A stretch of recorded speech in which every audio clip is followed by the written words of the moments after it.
నమస్కారం. నేను మీ డాక్టర్ జగదీష్. నన్ను చాలామంది అడిగే ఒక ప్రశ్న ఏంటంటే, డాక్టర్ గారు, ఎపిలెప్సీ పూర్తిగా నయమవుతుందా, లేదంటే జీవితాంతం మందులేనా? ఈ ప్రశ్న అనేది చాలా సెన్సిటివ్.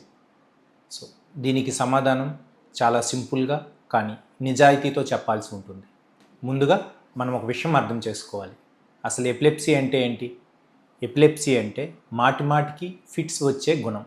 దీన్ని ఎపిలెప్సీగా మనం అర్థం చేసుకోవచ్చు. సో ఇది కేవలం ఒకే ఒక వ్యాధి కాదు, అనేక రకాల కారణాలు ఎపిలెప్సీకి ఉంటాయి. కాబట్టి అనేక కారణాలు ఉంటాయి కాబట్టే కొన్ని రకాల కారణాలు పూర్తిగా నయమవుతాయి, కొన్ని రకాల కారణాలు మాత్రం పూర్తిగా నయం అవ్వకపోయినా కంట్రోల్లో ఉంటాయి. ఇది మనం అర్థం చేసుకోవాల్సిన విషయం. సో కొంతమందికి, ముఖ్యంగా చిన్న వయసులో వచ్చిన ఎపిలెప్సీ, అలాగే కొన్ని ప్రత్యేక రకమైన సిండ్రోమ్స్, వీళ్ళలో కొన్ని సంవత్సరాల పాటు క్రమం తప్పకుండా మందులు వాడితే వాళ్ళలో మందులు ఆపే అవకాశం మనకి వస్తుంది. సో మందులు ఆపిన తరువాత ఫిట్స్ మళ్ళీ రాకపోవచ్చు. అంటే ఎపిలెప్సీ అనేది కొంతమందిలో నయమవుతుంది. కానీ దురదృష్టవశాత్తు అందరిలో కాదు, కొంతమందిలో జన్యుపరమైన కారణాలు లేదా మెదడులో కొన్ని స్ట్రక్చరల్ ప్రాబ్లమ్స్, అంటే పుట్టుకతో ఉన్న కారణాలు కానీ, తీవ్రమైన గాయం కానీ, అలాగే దీర్ఘకాలికంగా ఉన్న ఎపిలెప్సీ, ఇటువంటి సందర్భాల్లో ఎపిలెప్సీ అనేది పూర్తిగా నయం అవ్వకపోవచ్చు. కానీ ఒక విషయం గుర్తుపెట్టుకోండి, పూర్తిగా నయం అవ్వకపోయినప్పటికీ కంట్రోల్లో పెట్టుకోవచ్చు.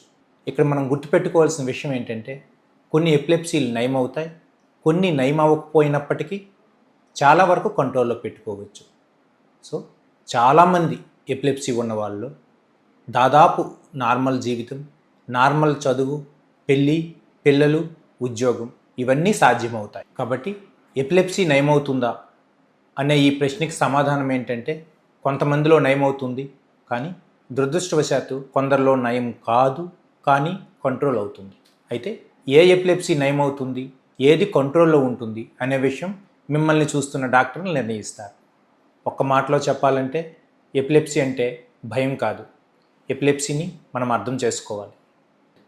క్రమం తప్పకుండా మందులు తీసుకోవాలి, క్రమం తప్పకుండా ఫాలో అప్లో ఉండాలి, స్వయంగా మందులు ఆపకూడదు, అవసరమైతే సర్జరీ కూడా చేసుకోవచ్చు. ఎపిలెప్సీ అంటే జీవితం ఆగిపోవడం కాదు, జీవితం ముందుకు సాగుతుంది. నమస్కారం.